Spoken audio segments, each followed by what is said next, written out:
Hi hello नमस्कार बंधुगण जेना बाबू हांडीशाला को आपण मानकु स्वागत। अंडा तरकारी तो आमे साधारणतः घरे सबुबेले बनाऊ किंतु आज मु बनैबी किछि हटके जिनिस। आज आम हांडीशाला प्रस्तुत हेबो बिहारी स्टाइल माटी हांडी अंडा तरकारी। एथिरे पड़िबो गोटा रसुण आउ मोर किछि खास मसला। जे थरे खाइबो से एहार स्वाद केबे भूलिबनी। चलंतु डेरी न करी आरंभ करिबा आजिर रोषेई।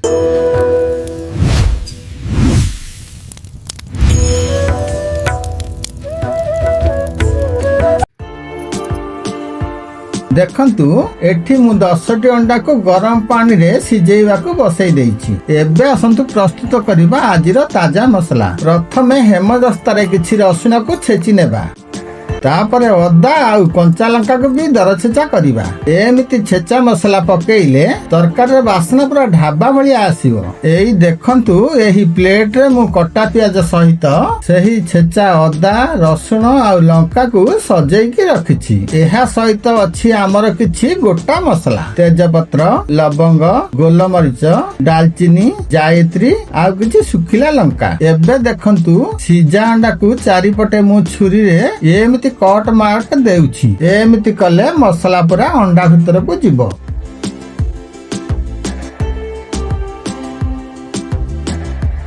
माटी हांडी रे सोरिष तेल गरम होला परे अंडा को पकेइबा।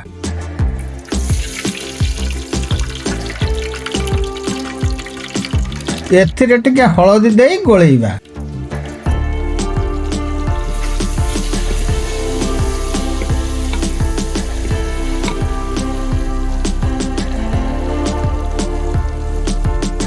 काश्मीरी लंका गुंड आउ लूण मु टिके परे पकाउछि कारण लंका गुंड शीघ्र जळी जाए।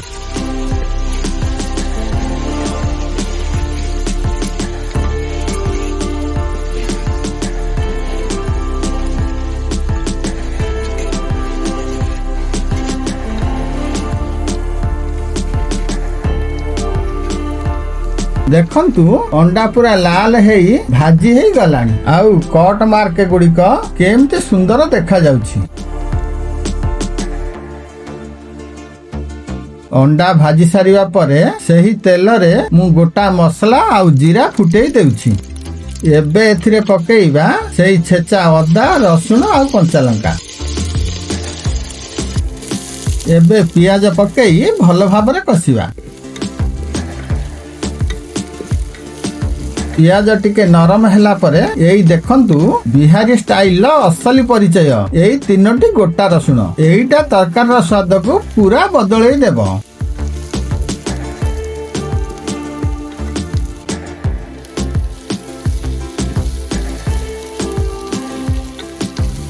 पियाज भाजी हैला परे एथिरे हळदी लंका गुंड काश्मीरी लंका गुंड जीरा धनिया गुंड आउ लूण पकेइबा।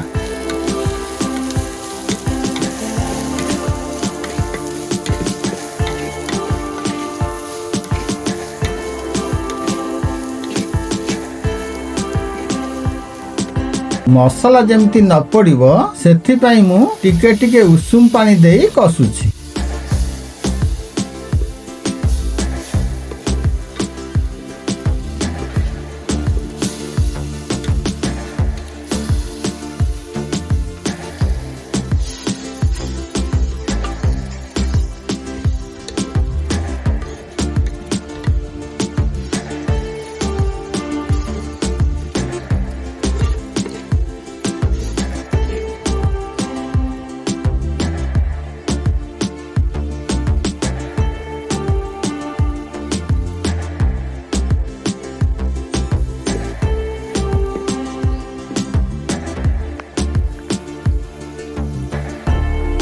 देखंतु मसला रो तेल छाडिलानी।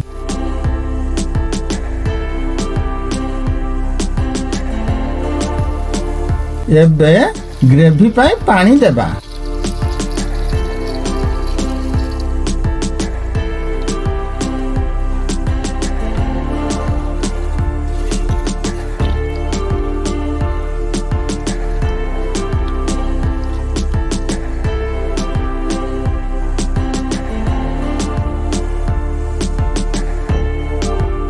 ଏବେ ପଡିବ ଗରମ ମସଲା ଆଉ ଆମର ଆଜିର ସିକ୍ରେଟ ଜାଇଫଳ ଗୁଣ୍ଡ। ଏହାକୁ ଟିକେ ଗ୍ରେଟ୍ କରି ପକେଇଲେ ବାସ୍ନା ପୁରା ରାଜକୀୟ ଆସିବ।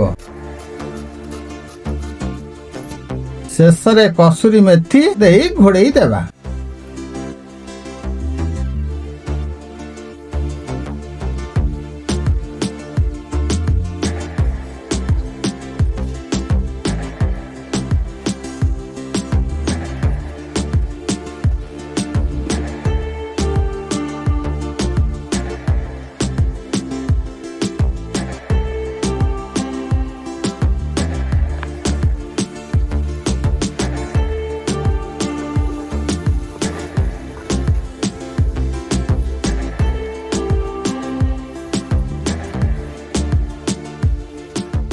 ଏବେ ଗ୍ରେଭିରେ ଅଣ୍ଡା ପକାଇ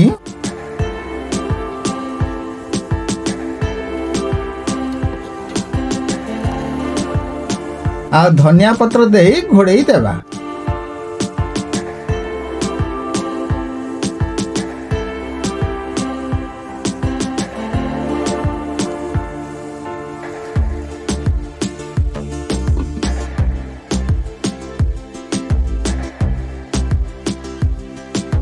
ଓହୋ ଦେଖନ୍ତୁ ଆମର ବିହାରୀ ଷ୍ଟାଇଲ ଅଣ୍ଡା ତରକାରୀ ପୁରା ରେଡି। ଗ୍ରେଭିର ରଙ୍ଗ ଦେଖନ୍ତୁ। ଚାଲନ୍ତୁ ଏବେ ଗରମା ଗରମ ଖାଇବା।